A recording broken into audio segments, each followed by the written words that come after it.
Hey guys, welcome to the first edition of the Georgia History Guy podcast here in 2021. My name is Jay Brackman, and I look forward to telling you some really interesting stories about our state throughout this year and into next year. Today we're going to actually look at an older part of Georgia history and one that many of you might not understand. It is called the Yazoo Fraud. The Yazoo Fraud situation built out of some Revolutionary War issues in Georgia and ended up with Georgia losing a lot of land. And we'll talk a little about that as we go through it. So let's go back and sort of build some history so you understand a little bit about what Georgia's borders were originally. So Georgia was founded as a colony in April of 1732. The charter that King George II gave to James Oglethorpe and the trustees of Georgia actually gave Georgia the land between the Savannah and the Altamaha rivers. Some of you don't know where the Altamaha River is in Georgia. It's a river that comes off the coast at Darien. It goes up the coast and ends up becoming both the Oconee flows into it, and it ends up flowing all the way to the Ocmulgee River there at Macon. So the Altamaha River is sort of south central Georgia, and then the Savannah River runs up the eastern border of Georgia from the coast all the way to the northern border where North and South Carolina meet. So it wasn't that long. However, the first charter also gave Georgia lands all the way to what were called the quote, end quote, South Seas, which really meant that Georgia's land went from the Savannah River to the Altamaha River in that little swath, and then went all the way to the Pacific Ocean. And we hadn't really founded that area yet, but we knew that was there in North America. So this is, the 1730s. Georgia's moving along, and basically Savannah's getting founded, Augusta's getting founded, Darien's getting founded. We're not in the Revolutionary War yet, but there are wars being fought, and there's territory being disputed in the colonies, the 13 colonies at the time. In 1756, a war began. In Europe, it was called the 7 Years' War, and in America, it was called the French and Indian War. That war ended in 1763 with the Treaty of Paris, and when it ended, Georgia's western boundary really got founded right there at the Mississippi River. So what ended up happening is the area, besides the Mexican Cession and California and those other places which were disputed, that area in the central part of the United States all the way up into the Central Plains and all the way towards Montana and Idaho and Washington became French settlement, all the way down to New Orleans. So everything to the east of the Mississippi River was colonized, and the other part was not colonized. So Georgia, by that time, got the land from the Savannah River and the coast all the way to the Mississippi River. So if you think about it today, it really means Georgia was Georgia, Alabama, and Mississippi. It's really what it was. The southern boundary was the northern boundary of East Florida. At the time, Florida was split between East Florida and West Florida. And there was basically a line from northwest of Chattahoochee, Florida, to an area near the beginning of the St. Mary's River, down near Jacksonville, Florida today. It was sort of at an angle. It wasn't a flat bottom of Georgia like it is today, mostly. It was sort of at an angle. But Georgia was starting to get the shape that you see today, except for the fact that it also included Alabama and Mississippi. So what happened since then? In 1783, the boundaries of Georgia were the Mississippi River, the Savannah River, the 31st parallel. The 31st parallel meaning the area coming off Tennessee all the way into North Carolina. Remember, Tennessee and North Carolina were one state at one point. It was all North Carolina. So that line is the 31st parallel. and then a line from the Flint River to the St. Mary's River near the 35th parallel. So the bottom was starting to flatten out by 1783. What's important about 1783? 1783 was the end of the Revolutionary War. So again, we'd gone through battles. Georgia had had some battles, but most of the war was fought in the north. And then the war ends. Again, Georgia is still Savannah River, coast, all the way to the Mississippi River. So what started happening? Well, George Lampu said that after the Revolutionary War, Georgia was having a very difficult time maintaining its western border. Why do you think that would be? Well, there are a lot of Indians who are living in that, or Native Americans living in those areas. The western border, the Mississippi, was a very long way from Augusta and Savannah, where the main population points in Georgia were. It's very hard to maintain, so I believe he's right there. This territory was known as the Yazoo lands because of the river that ran through part of it. The Yazoo River is a river that runs through part of western Mississippi today. It was a long way from Georgia's capital. Georgia's capital at the time was Louisville. Louisville is in Jefferson County. It's still a town there today. And so what happened was Georgia's legislature started being open to selling land to speculators in that area. Hey, if we can't maintain it, why don't we sell some of this land and make some money? So they tried a couple of deals in the late 1780s. There was one in 1788, one in 1789, and both of those fell through. But they kept looking for ways to get rid of that land. They just knew they couldn't maintain it. Nobody wanted to move out there. They didn't have a way to get people to settle in that area. So they were having to talk to speculators to buy it and then to get them to sell it to someone else. It was just so far away. Remember, these are no railroads at the time, no roads, no real roads at the time. It was very difficult to get to that part. You basically had to go, take a sea route around Savannah, around the Keys, all the way into the Gulf, go towards Alabama or Mississippi, and then go up in the coast to get there. It was a very long trek to get to this place. So by 1794, a few years later, almost a majority of all Georgia's legislators were in favor of selling these western lands. So Governor George Matthews, on January 7th, 1795, he signed an act known today as the Yazoo Act. What it did was it transferred 35 million acres in present-day Alabama and Mississippi to 4 companies. In exchange for this land, Georgia received $500,000. It was basically 1.5 cents an acre they received for all this land. Georgia Senator James Gunn, who was a Federalist, made sure the sale went through by giving money and Yazoo land to legislators, state officials, newspaper editors, and other influential Georgians. There were some people who knew about this. Again, some of the papers were printing it, some of them weren't. But there were some angry Georgians who found out what was happening, and they protested in the streets of Savannah, Augusta, Washington, and Louisville. Still didn't change. The act had been signed by the governor. It was in place. And these speculators, these 4 company speculators, had this land now. And now they started selling it to other people.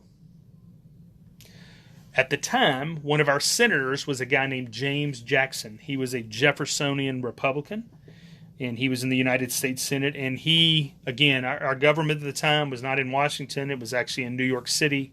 He found out what happened, and he resigned his seat in the government. He came back to Georgia basically to overturn the sale. He was going to do anything he could. He realized this was wrong. First of all, it was not enough money for that sale. He knew that a lot of people had been paid off in order to facilitate the sale. And so he knew he had to do something.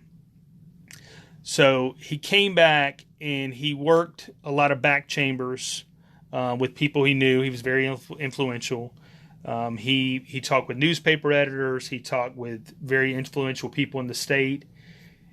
he tried to find out how this happened, but he also tried to find out what do we need to do next to overturn this. And so it turns out, he became a representative in the state, and they passed in 1796 what was called the Rescinding Act. And it was signed by the governor at the time, a guy named Jared Irwin. That's what Irwin County is named for. And that nullified the Yazoo land sale. When that happened, they took the papers from the Yazoo land sale on the State House Square. They have a sort of a picture, not a picture, but a painting of this, a drawing of this that's famous. And they burned those papers on the State House Square in Louisville. They said they burned them, quote, with fire from heaven, aided by a sunglass. So again, they were looking for a way to rid Georgia of this, to end this, and to get back to Georgia being the state that it was, and hopefully to end up settling this land later on. Jackson made sure that the pro-Yazoo legislators were denied re-election, and then he also had the Constitution of Georgia revised in 1798, including the verbiage from the Rescinding Act. So there are a lot of things that happened there between 1796 and 1798 in the state that were done to basically make sure that this kind of activity, the Yazoo Act, would never happen again. It was very, very transformational for those people, especially the Jeffersonian Republicans who were very against this. In 1802, Georgia ended up transferring all the Western Territory, today what would be all of Mississippi and Alabama, to the federal government for $1.25 million. That's a very small amount of money. Why did they do this? Again, Georgia was in the same boat saying, we have a hard time maintaining this border. Again, they still had Native American living all on the western part of Georgia and in a lot of Alabama and Mississippi. They didn't know if they would ever be able to settle that land. Some people thought they would. Some people thought they wouldn't. So Georgia transferred this land to the federal government. Well, what's the problem with that? Problem is they had already sold off this land to speculators. So they didn't have the right to sell a lot of it. Not all of the land was sold to speculators. It was just parts of Alabama and Mississippi. But still, they didn't have the right to sell all of it to the government. These speculators controlled it. So what happened is the speculators who had bought land from Georgia went to Congress and said, Georgia just sold you this land. This is our land. And we have the proof for it. Georgia had burned, they had burned the papers in Louisville, but in, the speculators' hands, 7 years later, they had these papers that said, we bought this. We paid money for this. And so, but Georgia wouldn't give them the money back. So finally, these speculators got together and they sued the United States, and it went to the Supreme Court in a court case called Fletcher versus Peck. That was in 1810. And in 1810, Chief Justice John Marshall ruled that the Rescinding Act of 1796 violated the right of contract and was thus unconstitutional. So if you look at it, a lot of things went wrong there. First of all, it was probably wrong for Georgia to sell this land to these speculators, especially the way they did it underhandedly by basically paying off people so they wouldn't say anything, paying off newspaper people, paying off influential people. It was also wrong of Georgia to rescind that act once you've sold it, and then that land's been sold again. How are you going to control that contract? And so the Supreme Court took care of that in 1810. So this is 15 years later.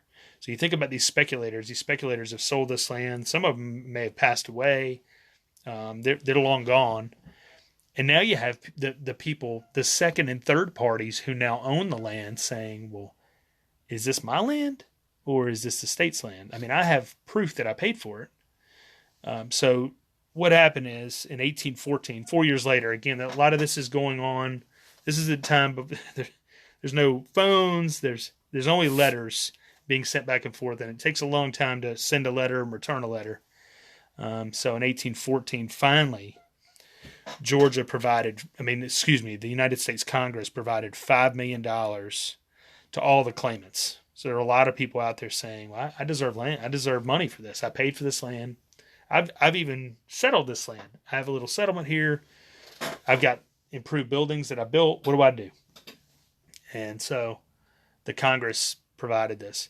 So what was the long-term, what were the long-term ramifications? The long-term ramifications, obviously, from 1802 is Georgia had to give up Alabama and Mississippi. They sold the land to the government, but they basically were forced to do so. And as they did it, Georgia's western border, ultimately became basically the Chattahoochee River. And then that line from the Chattahoochee all the way straight up to the 35th parallel. So it's the Georgia basically today, was the Georgia back then in 1802. All the counties and everything weren't formed yet, but Georgia lost all that land. Georgia could be one of the biggest states in America today if it wasn't for the fact that there's some people back in the 1780s and 90s who got very greedy, and there's some leaders who didn't have a lot of forethought and thought there's no way we're going to be able to protect that land or maintain that land out west. And so let's sell this land to some speculators and let's get rid of it. Let's just get some money. They say money is the root of all evil. I'm not sure if that's the case in this situation, but nevertheless, if you want to learn a little bit more about this, there are definitely some places online you can read about it. George Lamplugh wrote a book called Politics on the Periphery. That was in 1986 by the University of Georgia Press. It was actually, the full title is Politics on the Periphery, Factions and Parties in Georgia, 1783 to 1806. So very interesting. He's got a lot of interesting stories there. Also, if you want to look at the New Georgia Encyclopedia, you can find a lot of that online. Ed Cashin, professor at Augusta State University, has written a lot about this, and you can look at some of his writings as well. Some of those are on the New Georgia Encyclopedia site, so you're welcome to look at that as well. If you want to go to the place where this happened, again, there's not any really original buildings there. The State House Square is still there in Louisville, but the actual Jefferson County Courthouse is there today, not the old State House of Georgia. But you're welcome to visit Louisville. Louisville is where all this buying and selling and coercing occurred. A lot of it occurred. It's in Jefferson County. It's 46 miles southwest of Augusta. And while you're there, you may want to eat at Foster's Restaurant. It's a good little southern fare restaurant on Broad Street. Or you can go to Purvis's Barbecue on the Highway 1 bypass. So hope you understand a little bit more about the Yazoo fraud. Many of you probably never heard about this even when you were studying Georgia history. And again, this probably happened in many other states in the United States, many other colonies. It's unfortunate that it happened in our state. I believe that people in our state and our government learn from this over time, and hopefully people will learn from it today. I mean, when you're going to do a deal with someone, we're going to do a deal with a group, keep it on the up and up. You don't want to be underhanded or undermined while you're trying to make some kind of deal, whether it's about land or anything else. So, look forward to bringing you another story next week on Sunday. Hope you all have a great week. And if you have any comments, please feel free to contact me at j@georgiahistoryguide.com. See you soon.